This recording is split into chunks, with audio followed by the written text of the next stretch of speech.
Shalom, welcome back. We're picking up again in the book of Revelation.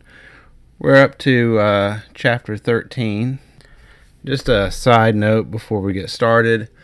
I had several people over the course of the last few months ask about the ads, saying that the ads are disruptive to them on these videos. I do want to mention that I don't have ads on my Odyssey channel. So if you look in the description, there's a link to my Odyssey channel. You can watch the videos on there, subscribe to me on that platform, and there are no ads. And there's going to be videos on that platform that I'm not going to put on YouTube.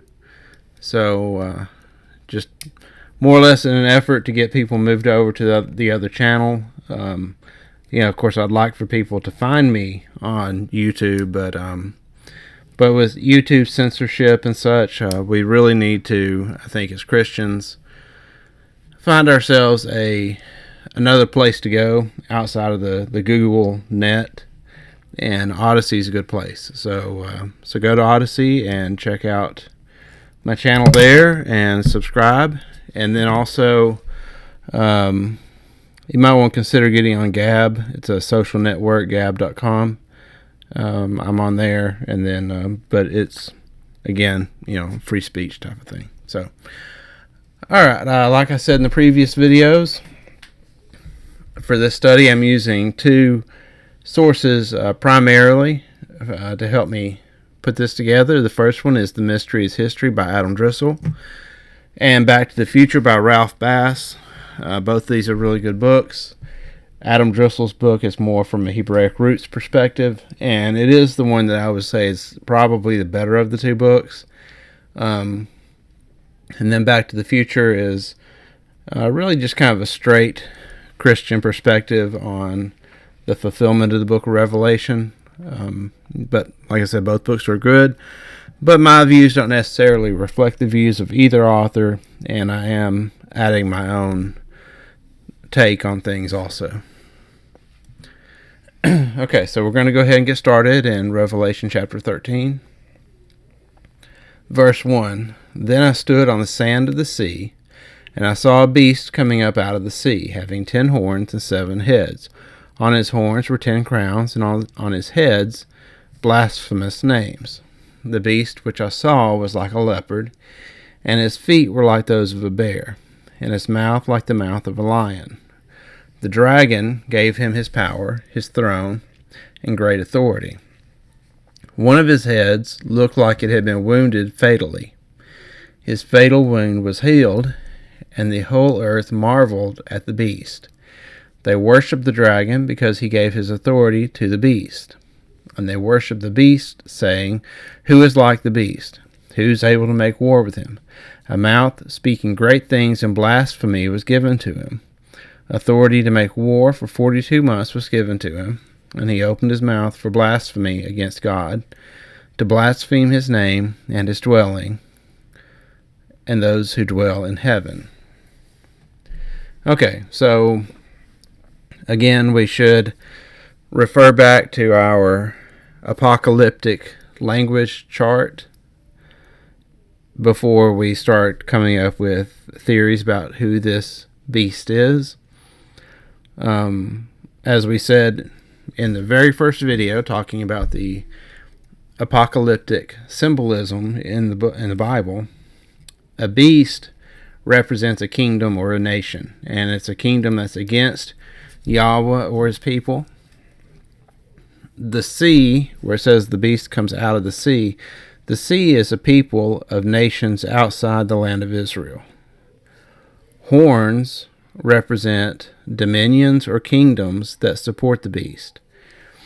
And we'll see later on in the book of Revelation, horns can actually represent leaders of a beast nation. Heads are the great men who rule or govern the kingdom.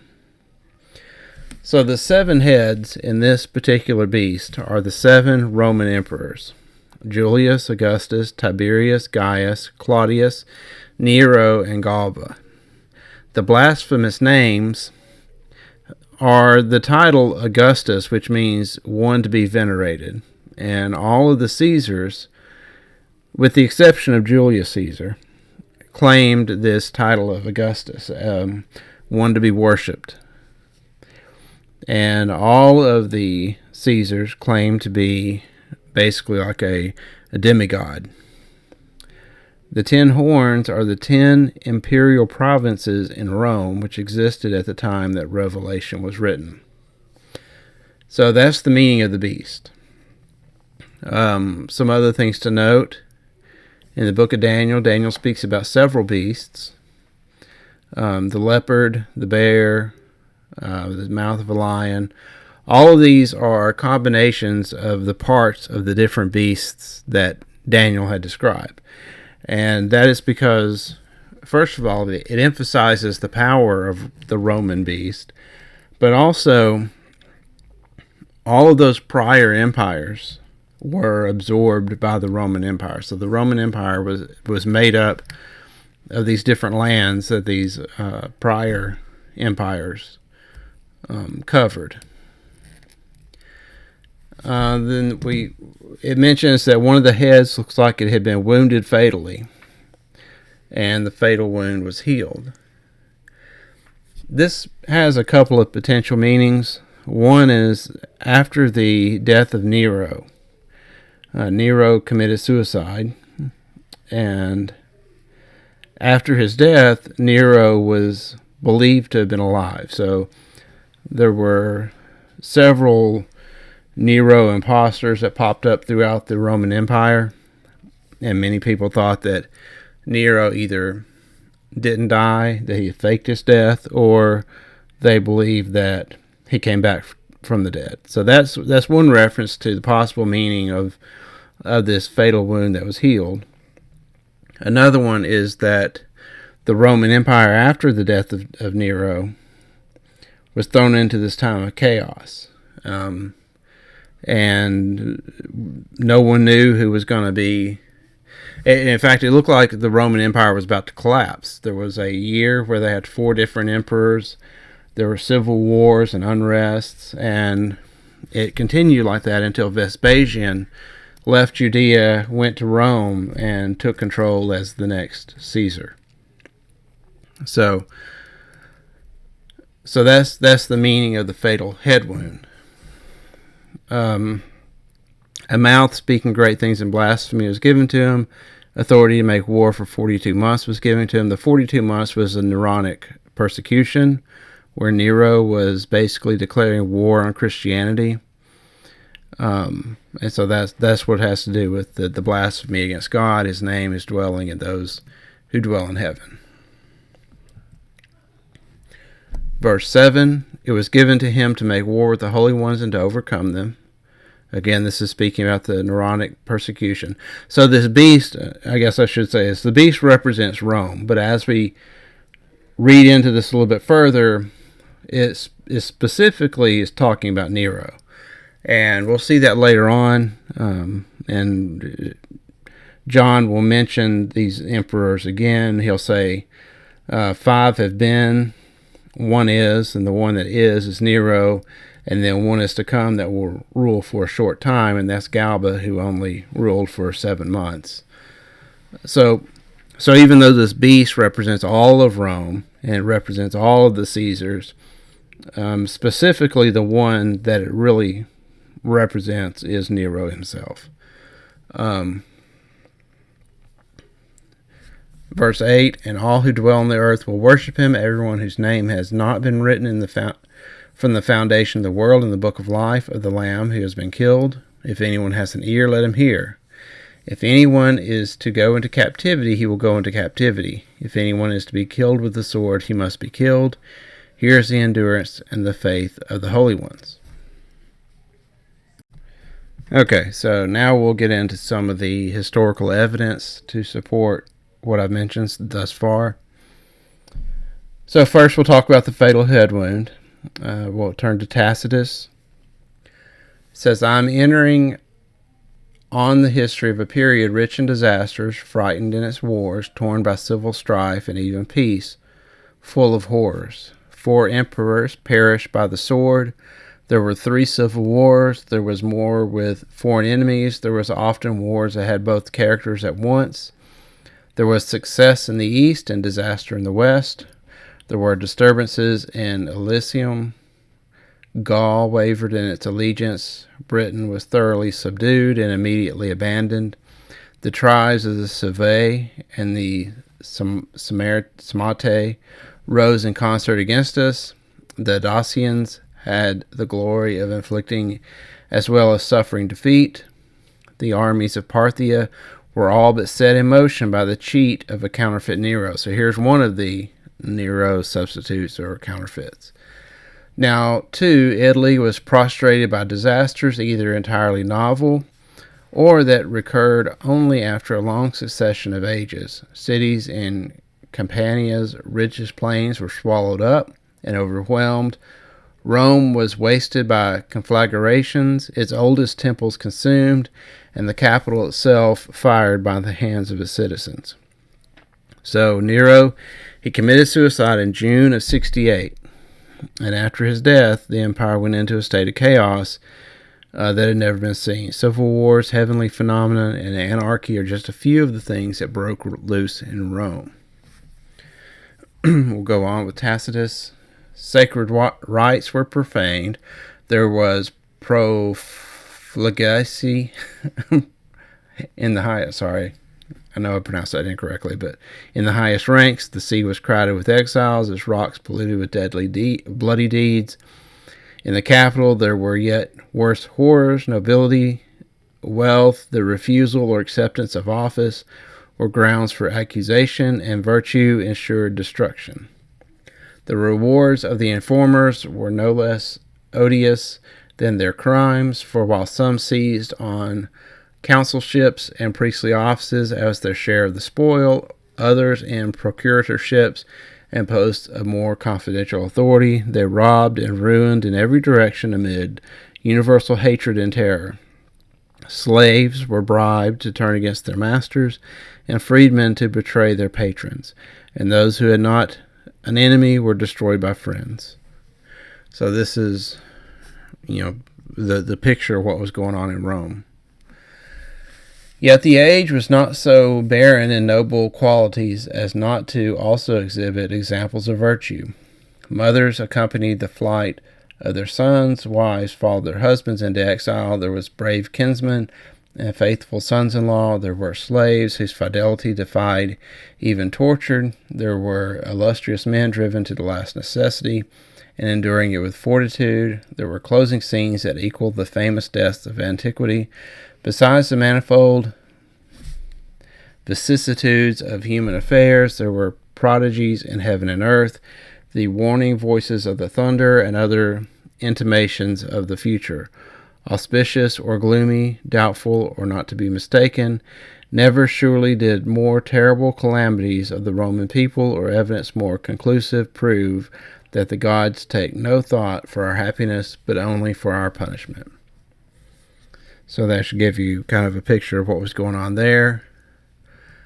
Josephus also writes about this. He says, now as Vespasian was returned to Caesarea and was getting ready with his army to march directly to Jerusalem, he was informed that Nero was dead, after he had reigned 13 years and 8 days. But as to any narration after what manner he abused his power in the government and committed the management of affairs to those vile wretches, Nymphidius and Tigellinus, his unworthy freedmen, and how he had a plot laid against him by them, and was deserted by all his guards, and ran away with 4 of his most trusty freedmen, and slew himself in the suburbs of Rome, and how those that occasioned his death were in no long time brought themselves to punishment, how also the war in Gaul ended, and how Galba was made emperor, and returned out of Spain to Rome, and how he was accused by the soldiers as a pusillanimous person and slain by treachery in the middle of the marketplace at Rome. And Otho was made emperor with his expedition against the commanders of Vitellius and his destruction thereupon, and besides what troubles there were under Vitellius, and the fight that was about the capital, and also how Antonius Primus and Musinius slew Vitellius and his German legions, and thereby put an end to that civil war. I have omitted to give exact accounts of them because they are well known by all, and they are described by a great number of Greek and Roman authors. Yet for the sake of the connection of matters, and that my history may not be incoherent, I have just touched upon everything briefly. Also, Suetonius, he in his introduction to Vespasian, he says, the empire which had been long thrown into a disturbed and unsettled state by the rebellion and violent death of his three last rulers was at length restored to peace and security by the Flavian family. And he's speaking about there the ascension of Vespasian to take over Rome. That was the restoration of peace and security. So anyway, nevertheless, this should give you an idea of what was going on at Rome. This should cover the fatal head wound, and of course the healing of it was the power being given to Vespasian. Also mentioned is the war with the saints. Suetonius also mentions that punishment was meted out to the Christians, a group of individuals given over to a new and harmful set of superstitions. Of course, this is the chapter where he's speaking about Nero. Tacitus writes, but all human efforts, all the lavish gifts of the emperor, and the propitiations of the gods did not banish the sinister belief that the conflagration was the result of an order. Okay, so this is where Rome was set on fire. Some people believe it may have been Nero that actually started the fires himself, but he was blaming it on the Christians. So it started off with them making offerings to their gods to try and have the gods put the fire out. That's what Tacitus is writing about. But of course, Nero ended up blaming the Christians. It says, consequently, to get rid of the report, Nero fastened the guilt and inflicted the most exquisite tortures on a class hated for their abominations, called Christians by the populace. Christus, from whom the name had its origin, suffered the extreme penalty during the reign of Tiberius at the hands of one of our procurators, Pontius Pilate, and a most mischievous superstition, thus checked for the moment, again broke out, not only in Judea, the first source of the evil, but even in Rome, where all things hideous and shameful from every part of the world find their center and become popular. Accordingly, an arrest was first made of all who pleaded guilty. Then, upon their information, an immense multitude was convicted, not so much of the crime of firing the city, as of hating against mankind. Mockery of every sort was added to their deaths, covered with the skin of beasts. They were torn by dogs and perished, or were nailed to crosses, or were doomed to the flames and burnt to serve as a nightly illumination where daylight had expired. So, of course, this was all taking place under the authority of Nero. I think it's a good place to mention that the Talmud actually says that Nero had been converted to Judaism. And so this Jewish emperor was then inflicting war upon the Christians that were within the empire. Severus, Sacred History. As to Nero, I shall not say that he was the worst of kings, but that he was worthily held the basest of all men, and even of wild beasts. It was he who first began a persecution, and I am not sure, but he will be the last to also carry it on, if indeed we admit, as many are inclined to believe, that he will yet appear immediately before the coming of Antichrist. He first attempted to abolish the name of Christian in accordance with the fact that vices are always inimical to virtues, and that all good men are ever regarded by the wicked as casting reproach upon them. In the meantime, the number of the Christians being now very large, it happened that Rome was destroyed by fire while Nero was stationed at Antinium. But the opinion of all cast the odium of causing the fire upon the emperor, and he was believed in this way to have sought for the glory of building a new city. And in fact, Nero could not by any means, he tried escape from the charge that the fire had been caused by his orders. He therefore turned the accusation against the Christians, and the most cruel tortures were accordingly inflicted upon the innocent. Nay, even new kinds of death were invented, so that being covered in the skins of wild beasts, they perished by being devoured by dogs. While many were crucified or slain by fire, and not a few were set apart for this purpose, that when the day came to a close, they should be consumed to serve for light during the night. And while these things went on at Rome, the Jews, not able to endure the injuries they suffered under the rule of Festus Florus, began to rebel. Vespasian, being sent by Nero against them with proconsular power, defeated them in numerous important battles, and compelled them to flee within the walls of Jerusalem. In the meanwhile, Nero, now hateful even to himself, from a conscious of his crimes, disappears from among men, leaving it uncertain whether or not he had laid violent hands upon himself. Certainly his body was never found. It was accordingly believed that even if he did put an end to himself with a sword, his wound was cured and his life preserved, according to that which was written regarding him, and his mortal Revelation 13:3 wound was healed, to be sent forth again near the end of the world, in order that he may practice the mystery of iniquity. So you see that Severus even has this belief that that Nero was this beast with the wound that healed. So the 42 months of Nero's war against the saints lasted from November of 64 until his death in June of 68. I do think before we move on, I want to mention that there may be a Pauline connection to this Neronic persecution also. Nero had a gentleman named Seneca, who was basically Nero's handler. And there are copies of letters written between Paul and Seneca. And Seneca mentions in these letters that he was sharing Paul's new religion with Nero, and he was reading Paul's letters to Nero.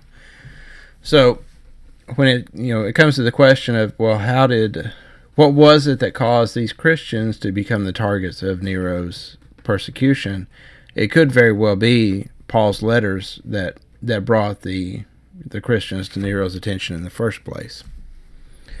But either way, you can see that Nero was believed by early Christians, namely Severus, to be the identity of this beast whose wound was healed. Okay, so we're going to move on now to verse 11, and we're going to speak about the second beast. It said, I saw another beast coming up out of the land. He had 2 horns like a lamb, and he spoke like a dragon. He exercises all the authority of the first beast in his presence. He makes the land and those who dwell in it to worship the first beast, whose fatal wound was healed.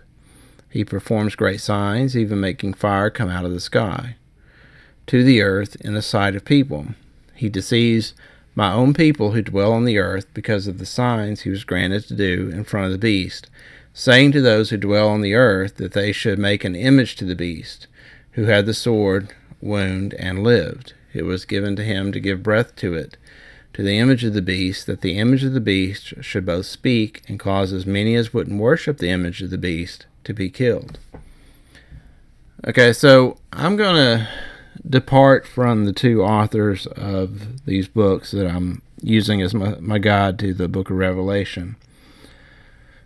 When it comes to the second beast, both Mr. Driscoll and Mr. Bass believe that the identity of the second beast is Simon Magus.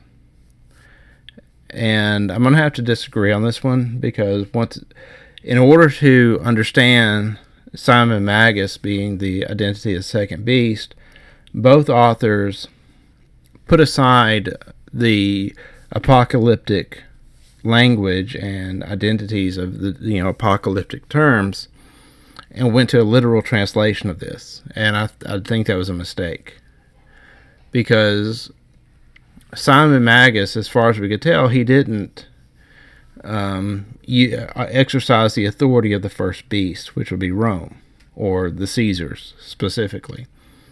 Of course, speaking like a dragon, well, the dragon's already been identified. That's Satan. It also said in the previous selection of the opening verses of chapter 13 that the dragon, or Satan, gave his power to the beast, to the first beast. So if we're going to use the apocalyptic language to look at the identities of this second beast, let's start with the beast was coming up out of the land. So unlike the first beast, which came out of the waters, this beast came out of the land. Now, this land could represent Israel. Usually when it says the land, that's what we think. Or the land specifically represents inferior people of a lower social rank. It said he had 2 horns like a lamb. Now, horns are the number of dominions or kingdoms supporting the beast, or it could be 2 people of great authority that are giving power to the beast. So this, he looks like a lamb, but he speaks like a dragon. So he seems to be innocent, or he seems to be righteous, but then he speaks, the words of Satan come out of his mouth. He exercises the authority of the first beast. So that means he is getting, he gets his authority from the Roman Caesars or from Rome itself.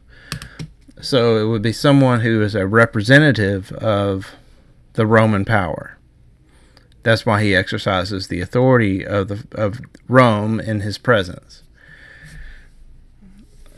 He makes the land and those who dwell in it to worship the first beast. So when you're talking about worship, you're speaking in regards to the first beast. You're talking about you're causing someone to be subservient to, or to serve Caesar, right?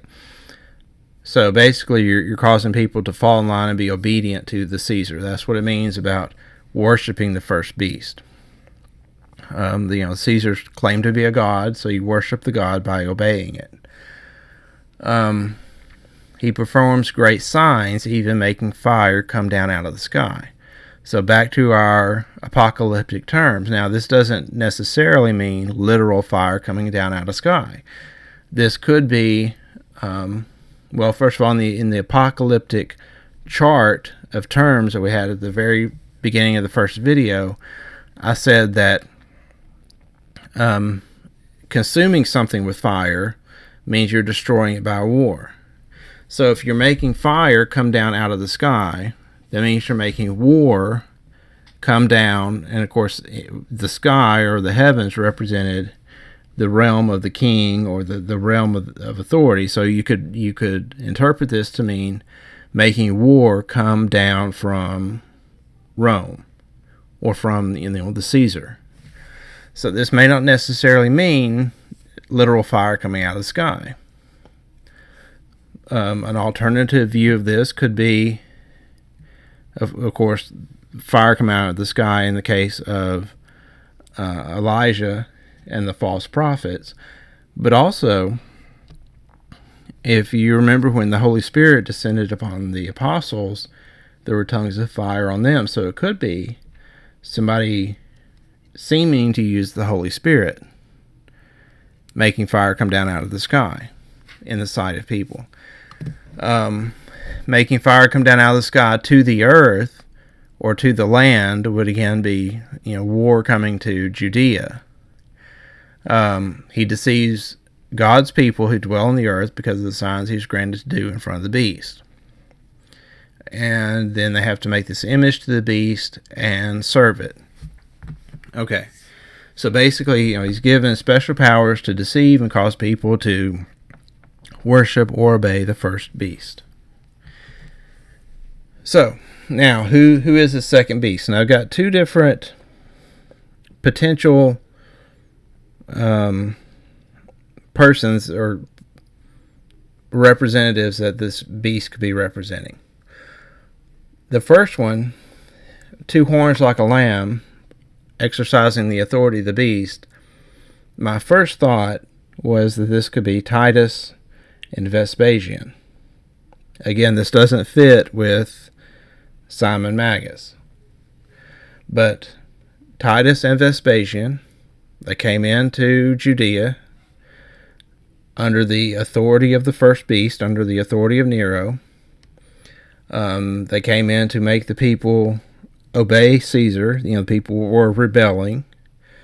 So that, of course, making fire come down out of the sky, they were destroying the land. They were bringing the fire out of the sky to the earth or to the land in the sight of the people.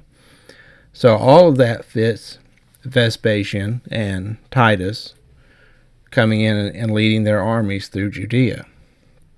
The other one is something that I mentioned in previous videos, is that there were two power structures within Judea in the first century that were both controlled by Rome. And I think this could be the two horns. One is the Herods. Herod was a vassal of Rome. He was put into place by the Romans. And so the Herodian family acted as the kings of Judea. They were not Jews. They were Edomites. They were fake Jews. To the Jews, they acted like they were Jews. To the pagans, they were like they pagans. To those not under the law, they were not under the law. To those under the law, they were under the law. Kind of sounds like someone that wrote some books in the New Testament. And turns out that Paul himself was a member of the Herodian family. So one horn would have been the Herods, and the other horn would have been the high priesthood. And the high priests were also appointed by Rome. They were not Levites. They were not sons of Aaron. They were basically whoever bought their way into the priesthood. And there were multiple high priests. So you could have 2 or 3 high priests at one time. And they were appointed by Rome and by the Herods. So that's what I believe that these two horns were. The Herodian family and the high priesthood. They acted like a lamb, but they spoke like a dragon. They were speaking the words of Satan. They exercised the authority of the first beast. They made the people who were in the land to remain in obedience to the first beast, which would be Rome. They performed great signs. In other words, they had great power within Judea. And when the people got out of hand, they had the authority to call on Rome to send legions of soldiers down, symbolically fire coming out of the sky to the earth. And of course, now we get to the part about the image. So what is this image that's speaking? And again, this is all symbolic. You have to remember that it's not a literal image speaking. This is John is giving you this veiled message about what this image is. Okay, so first we're going to turn to this exchange that Yeshua had with some Pharisees in Matthew 22. So then the Pharisees went and took counsel of how they might entrap Yeshua in his talk. They sent their disciples to him along with the Herodians, saying, "Rabbi, we know that you're honest and teach the way of God in truth, no matter whom you teach, for you aren't partial to anyone. Tell us, therefore, what do you think? Is it lawful to pay taxes to Caesar or not?" But Yeshua perceived their wickedness and said, "Why do you test me, you hypocrites? Show me the tax money." And they brought him a denarius. Okay, so let's pause here for a minute and let's kind of paint a picture. Notice that the purpose of this question is that they wanted to entrap Yeshua in his talk. If you turn to Luke 20, it's the parallel version of this story in the book of Luke. And Luke says that keeping a close watch on him, they sent spies who pretended to be righteous to catch him in a word, in order to deliver him to the rule and to the authority of the governor. Okay, so this is one thing you have to keep in mind, is that the very first thing we need to recognize here is that the group asking this question were, quote, spies who pretended to be righteous, end quote, because they were trying to entrap him. Their intention is to catch him in a word so that they could turn him into the Romans. The spies were trying to place Yeshua in a catch-22 because they knew that if he were to say that they should not pay tribute to Caesar, he could be tried for sedition by the Romans. But if he said that they should pay tribute to Caesar, the Jews would stone him for being a false Messiah. Yeshua knew that they were what they were trying to do. We should also recognize that just because King Messiah Yeshua is responding to a question doesn't always necessarily mean that he is going to answer the question being asked. And sometimes we end up confused because we don't realize what he did. In this instance, what he said was so clever that it caused his adversaries to fall silent. In fact, it was so clever that neither Caesar nor most believers today even understand his answer. So he's brought this denarius. So this is the coin that he was probably brought. It's a Roman denarius, and it's the style of denarius that was used from 14 to 37 AD. The front has Tiberius Caesar with the inscription, Tiberius Caesar Divini Augusti Filius Augustus, which means Tiberius Caesar, son of the divine Augustus. The back has Livia with the inscription Pontifex Maximus, or High Priest. Since the father of Tiberius, Octavian, Augustus Caesar, had been declared a god by the Roman Senate, Tiberius claimed to be the Son of God. So you've got the literal Son of God holding this coin of the Roman emperor claiming to be Son of God. And then, of course, when Tiberius died, he was then deified, canonized, and basically he became a god, and then his son would also claim to be the Son of God. When the Caesars died, they believed that they became gods. So, if we were there and we knew what the coin was he was holding, we would have a bit of insight into this exchange that it is not apparent to us 2,000 years later. So, there's this coin. So he's holding this coin, and then he says, whose is the image and inscription? And they say to him, it's Caesar. And he says to them, give therefore to Caesar the things that are Caesar's, and to God the things that are God's. When they heard it, they marveled and left him and went away. So these people that are trying to entrap Yeshua, he answers their question, and your average pastor, the hireling, will tell you that, we're supposed to pay taxes. This is what Yeshua was saying. He's saying, pay taxes to Caesar, render to Caesar.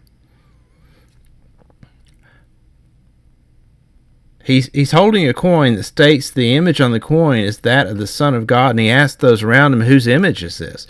And the answer is obvious, Caesar, a man claiming to be God. Prima facie evidence of blasphemy. And what do you render to a man committing blasphemy? You stone him to death. The spies fell silent because his words were as much of an indictment against the religious leadership as it was against Caesar.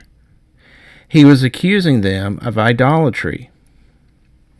So now you know the truth of what Yeshua was really saying. And to this day, Caesar himself thinks that Yeshua was telling you to pay your taxes, and the religious leadership is still going right along with it. He was accusing the Pharisees, these disciples of the Pharisees, he was accusing them of blasphemy, of idolatry, of going along with it. Render to Caesar what is Caesar's. And he knew they would never render to Caesar what he deserved. So that's why they went away. He had turned the tables on them. So, I mentioned before in lots of previous videos my understanding that Yeshua and his followers were Essenes. So Hippolytus, in the refutation of all heresies, he has a few things to say about the Essenes. And notice this particular characteristic he mentions. He says the Essenes have, however, in the lapse of time, undergone divisions, and they do not preserve their system of training after a similar manner, inasmuch as they have been split up into 4 parties. For some of them discipline themselves above the requisite rules of the order, so that even they will not handle a current coin of the country, saying that they ought not either to carry or behold or fashion an image. So the Essenes would not handle this Roman currency. And it was because of the image on the coin, because it was idolatry and they understood it to be idolatry. So this was not just, my theory. This is an understood position that the Essenes had taken against the coins of Caesar.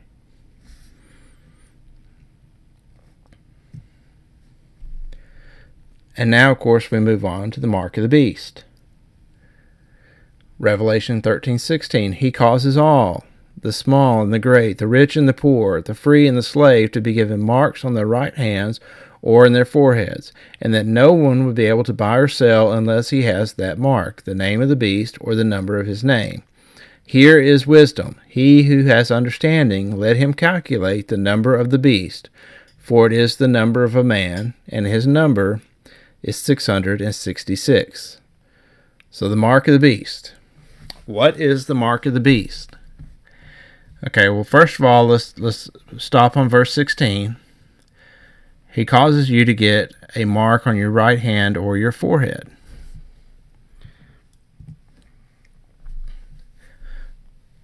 So this is kind of the satanic version of Deuteronomy 6 through 8. These words which I command you this day shall be on your heart.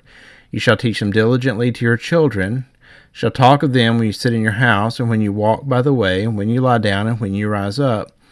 You shall bind them as a sign on your hand, and they shall be frontlets between your eyes. So, of course, between your eyes is your forehead. And this is an allusion that's used quite often in the scriptures. I know it's mentioned a couple of times in Exodus, several times in Deuteronomy, that God's commandments are a sign on your hand. In other words, when you follow the commands, that dictates what you do with your hand. So like if it says, thou shalt not murder, well, you would typically murder someone with your hands. So the sign upon your hand would be the commandments that prevent you from doing something like murder or steal or or something of that nature, working on the Sabbath. Your hand is bound to these commands. Your head, which you think with, is also bound to these commands. So you don't look at stuff you're not supposed to. You don't think evil thoughts in your heart. And this, basically, God's commandments dictate what your hands do and what your head does. And so the same thing with the mark of the beast. You're giving yourself over to this beast, which, of course, in our chapter of Revelation, it is the Roman beast, the first beast. It's the mark of the beast, and which beast? It's the first beast. So instead of following God's commandments, you're following the commandments of the Roman beast. and no one can buy or sell unless they have this mark. So, behold, the mark of the beast. It's the number of a man, and the number is 666. This is Nero's image on this coin. Caesar Nero, the gematria of Nero in Hebrew. Of course, it's written in Hebrew down there underneath the coin. The gematria of that is 666. So, the reader of the book of Revelation. Now, Revelation was written to the Hebrew people. So, as a first century Jew, if you think Hebraically, then this name, Caesar Nero, if you write it in Hebrew, that's the gematria. Now, for Latin readers would spell Caesar's name differently in Latin. And the gematria in Latin adds up to 616. And see, we know that the mark of the beast, the 666 or the 616, represents Nero, because in the manuscripts that were used for Latin readers, the number is 616. So manuscripts that were found in Rome, including the Latin Vulgate, the mark of the beast is not 666, it's 616. And that's because the early Christians understood that this mark of the beast represented Nero. So in the manuscripts that were going to be read primarily by people in Rome, they adjusted it to 616. So this is the mark of the beast. It is not a microchip in your hand. It is the Roman coinage. It is the idolatry. It is something you cannot buy or sell without. So that's the meaning of the mark of the beast. Thank you for listening. We'll be picking it up in chapter 14 next time. Thank you and shalom.